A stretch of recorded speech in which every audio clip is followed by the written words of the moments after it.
Bonjour à tous et bienvenue sur la chaîne. Aujourd'hui, on va découvrir ensemble les redresseurs, donc non commandés à simple alternance, un montage fondamental en électronique de puissance. On va voir comment une simple diode permet de transformer donc un courant alternatif en courant continu. On analysera donc les formes d'ondes et on expliquera donc le rôle de chaque composant étape par étape. Si vous voulez bien comprendre les bases avant de passer au redresseur double alternance, cette vidéo donc il est faite pour vous. Abonnez-vous et activez la cloche pour ne pas rater donc la suite de la série. Le redresseur le plus simple, une diode donc insérée entre la source donc de tension VE et la charge R qui est résistive. VE est une tension donc sinusoïdale, VE de t égale V max sinus de PFT, ou bien donc exprimé en fonction de l'angle θ, VE de θ égale V max sinus de θ, avec θ ici égale oméga fois T. Donc la diode est conductrice durant donc l'alternance positive de VE, donc pour θ de 0 à pi, Vs de θ égale VE θ, donc égale V max sinus θ. Le courant donc sera la tension, donc puisque la charge est résistive, donc le courant c'est la tension donc sur R. Durant donc l'alternance négative, donc pour θ de pi à 2pi, donc la diode D est bloquée. Donc, diode bloquée, c'est-à-dire le courant égal à 0, donc Vs égale à 0 volts. Voilà donc les allures des tensions donc illustrent ce qu'on vient de dire. Ce qu'elle montre de plus, c'est que durant l'alternance négative, donc Vs égale à 0, et puisqu'on a donc, d'après la loi des mailles, VE égale Vd plus Vs, donc Vs égale à 0, donc VE égale Vd donc égale VE. Donc, durant donc l'alternance négative, donc Vd égale VE, donc lorsqu'on fait le dimensionnement donc, de la diode, il faut donc tenir compte que la diode doit donc supporter en inverse donc la tension maximale V max. On passe au calcul de la valeur moyenne de la tension. Il ne faut pas oublier que le but du redressement, donc, c'est de convertir l'alternative en continu. Or, la composante continue d'un signal variable n'est autre que la moyenne. Donc, la moyenne de VE, c'est nul parce que l'alternance positive annule donc l'alternance négative. Vs donc n'a que des alternances positives, d'où Vs moyenne elle est non nulle. Donc, il est égal à l'intégrale sur l'intervalle de 0 à 2pi de Vs. Or, 2pi à 2pi Vs égale 0. Donc, l'intégration se fait entre 0 et pi et on divise par 2pi. On obtient donc Vs moyenne égale V max sur pi. On rappelle que le primitif de la fonction sinus égale moins cosinus et l'intégrale de 0 à pi. Donc, l'intégrale de 0 à pi est égale à la variation du primitif donc, entre pi et 0. Le courant, donc, étant égal à Vs divisé par R, on aboutit à I moyenne égale V max sur pi fois R. Valeur efficace, le calcul donc, de la tension efficace passe par le calcul donc, de la moyenne du carré de la tension. On rappelle que sinus au carré égale 1 moins cosinus sur 2 et que le primitif de cosinus égale sinus. Or, sinus de pi égale sinus de 0, d'où la variation entre 0 et pi est nulle. Il en reste donc le primitif de 1 égale à θ, varie entre pi et 0 donne pi, donc le résultat final Vs égale V max sur 2. I égale Vs divisé par R, donc I égale V max sur R. Pour les puissances, donc puissance active P égale Vs fois I, on remplace chaque grandeur efficace par son expression, on obtient P égale V max au carré sur 4R. Est-ce la puissance apparente? Il paraît que le générateur donc débite I égale V max sur 2R, sous une tension VE égale V max sur racine de 2, d'où S égale V max sur 2 racine de 2R. Facteur de puissance P sur S égale 1 sur racine de 2 égale 0,71. Donc, il est faible. Donc, il faut donc l'améliorer. Et voilà une charge donc inductive. On va voir ce qui va changer avec donc cette charge inductive RL. Euh, L donc relativement importante. La diode conduit pendant l'alternance positive de VE et continue la conduction tant que le courant est non nul. D'après donc loi d'Emaille, VE de T égale VD de T plus VS de T, on a donc deux phases. Phase 1, donc diode conduit pour θ entre 0 et bêta. Bêta ici, c'est l'angle d'annulation du courant. Donc la diode conduit, ça veut dire que VD égale 0, donc VE égale VS. Charge RL, donc le courant suit l'équation L dI sur dt, donc c'est la tension aux bornes de L, plus RI, la tension aux bornes de R, égale V max sinus oméga t, c'est la tension donc de VE. Phase 2, ou bien c'est la tension donc VS, ou VE c'est la même. Donc phase 2, la diode bloquée, donc pour θ entre bêta et 2π, donc la diode bloquée, ça veut dire que I égale à 0, donc VS égale à 0 et VD égale à VE. Les allures des tensions illustrent bien ce qu'on vient de dire, à savoir Vs égale VE pendant les alternances positives jusqu'à l'annulation du courant. Or, le courant s'annule à bêta supérieur à pi, c'est-à-dire que Vs prend une portion de l'alternance négative. Notons bien qu'il s'agit de Vs. Vd, il est toujours donc égal à 0. Quant au courant, il est régi par l'équation donc différentielle LdI sur dt plus Ri égale V max sinus oméga t. La solution donc sera I de t égale Ip plus IH, solution particulière plus solution homogène. Rappelons que la solution homogène et la solution de l'équation sont second membre, donc LdI sur dt plus Ri égale à 0. Donc placé dans l'équation, donc on place IH dans l'équation, donc on aura LdIH sur dt plus RIH, donc plaçons I dans l'équation, donc on aura LdIH sur dt plus RIH égale à 0. Il reste LdIP sur dt plus RIP égale V max sinus oméga t.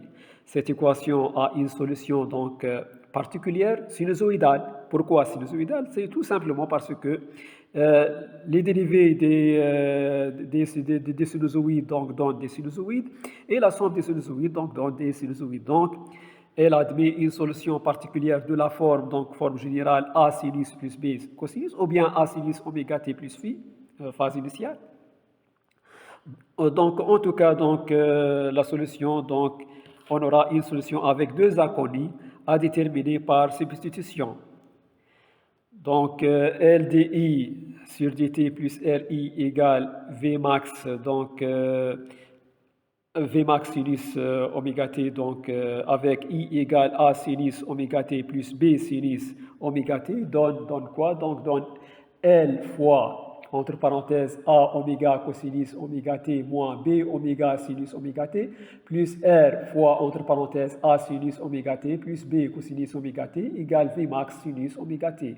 On sépare donc les termes en cosinus de celles en sinus, donc on obtient deux équations.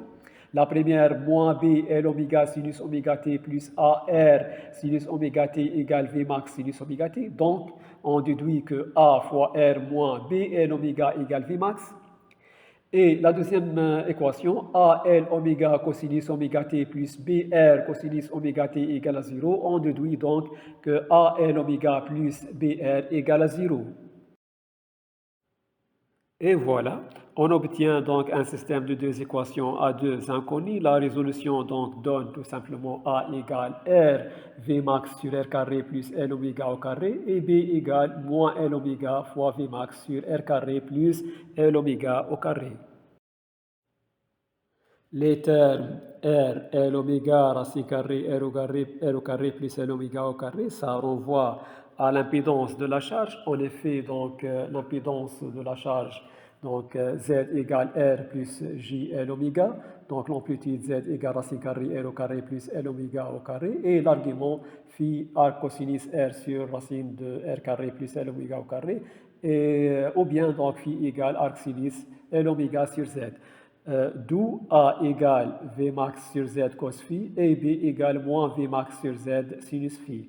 Donc IP sera V max sur Z fois cosinus phi fois sinus oméga t moins sinus phi fois cosinus oméga t, donc égale V max sur Z sinus oméga t moins phi. La solution homogène, donc solution de l'équation LDI sur dt plus RI égale à 0, on déduit DI sur I égale moins R sur L fois dt. On intègre, on obtient logarithme donc de I égale moins R sur LT plus constante. On applique la fonction donc exponentielle, on aboutit à IH égale lambda exponentielle moins R sur L fois T. Lambda c'est à déterminer, donc sera déterminé donc par les conditions initiales. Condition initiale, I0 égale à 0. I0 égale Vmax sur Z sinus moins phi plus lambda égale à 0. Or, sinus de moins phi égale moins sinus de phi puisque la fonction sinus est une fonction impaire. D'où lambda égale Vmax sur Z fois sinus de phi. I de t égale donc Vmax sur Z fois sinus phi, entre parenthèses, donc sinus phi exponentielle moins R sur LT plus sinus oméga t moins phi. En fonction de θ, il suffit de remplacer donc t par θ sur oméga.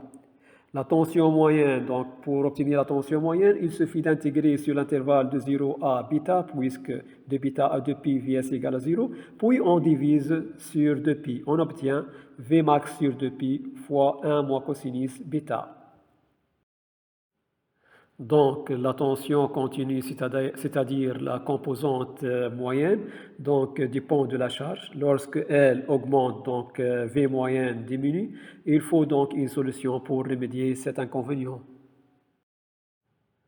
Comme solution, donc on ajoute une diode de roue libre. Les deux diodes donc sont en cathode commune. La diode qui conduit est celle dont le potentiel de l'anode est le plus élevé. Donc pour θ de 0 à π, donc l'alternance positive de VE, D1 passante et D2 bloquée. Nous avons donc d'après loi d'Emaille VE de T égale VD1 plus Vs de T. Donc VD1 égale à 0 volts puisque la diode est passante, donc Vs égale VE. Vs plus VD2 égale à 0, d'après loi d'Emaille, donc VD2 égale moins VE de T. Le courant suit l'équation L dI sur dt plus RI égale Vmax sinus oméga t. On va développer donc ultérieurement. Pour θ de π à 2π, donc l'alternance négative de VE, donc D1 sera bloqué et D2 passante. Donc à partir de l'équation Vs de t plus Vd2 de t égale à 0, donc Vd2 puisque D2 est passant, donc Vd2 égale à 0, donc Vs égale à 0. VE égale Vd1 plus Vs, donc Vs égale à 0, donc Vd1 égale VE. Et le courant donc suit l'équation LDI sur dt plus RI. Les allures illustrent bien donc ce qu'on vient de dire. Vs est toujours positif, donc on retrouvera donc la tension moyenne donc maximale, Vmax sur π, c'est celle de la charge résistive et qui est indépendante donc de la charge. On s'intéresse maintenant donc au courant. Pour θ de 0 à π, l'équation différentielle donne I égale Vmax sur Z fois sinus oméga t moins phi plus lambda exponentielle moins R sur L fois t. Condition initiale, donc I0 égale I minimal, donc lambda égale Vmax sur Z sinus phi plus I minimal. Et I devient donc Vmax sur Z sinus oméga t moins phi plus Vmax sur Z, donc sinus phi, plus I minimal, le tout fois l'exponentielle moins R sur L fois t. Donc à θ égale π, c'est-à-dire à t égale demi-période, donc t sur 2. IT sur 2 égale Vmax sur Z sinus phi, entre parenthèses Vmax sur Z sinus phi plus I minimal, le tout fois exponentielle moins R sur L fois T. Rappelons que sinus P moins phi égale sinus phi.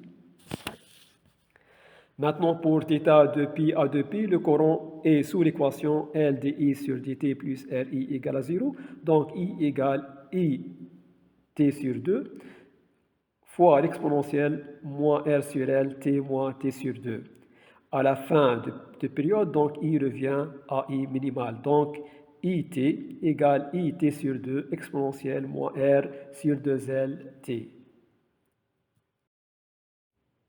Il nous reste donc à déterminer I minimal. I minimal égale Vmax sur Z sinus phi plus entre parenthèses Vmax sur Z fois sinus phi plus I minimal fois donc exponentielle moins R sur 2L fois T, le tout fois exponentielle moins R sur 2L fois T. Donc, I minimal, on la met en facteur, donc I minimal fois 1 moins exponentielle moins R sur LT égale Vmax sur Z fois sinus phi exponentielle moins R sur 2LT fois entre parenthèses 1 plus exponentielle moins R sur 2L fois T. Donc, on extrait donc, I minimal égale Vmax sur Z sinus phi exponentielle moins R sur 2LT fois 1 plus exponentielle moins R sur 2LT sur exponentielle sur 1 moins exponentielle moins R sur LT.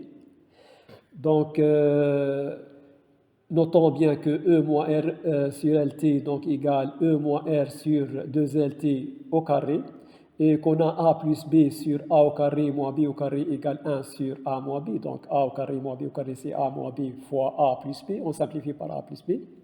Donc, I minimal donc, sera Vmax sur Z fois sinus phi fois exponentielle moins R sur 2LT sur 1 moins exponentielle moins R sur 2LT. Donc, IT sur 2 sera Vmax sur Z sinus phi fois 1 sur 1 moins exponentielle moins R sur 2LT.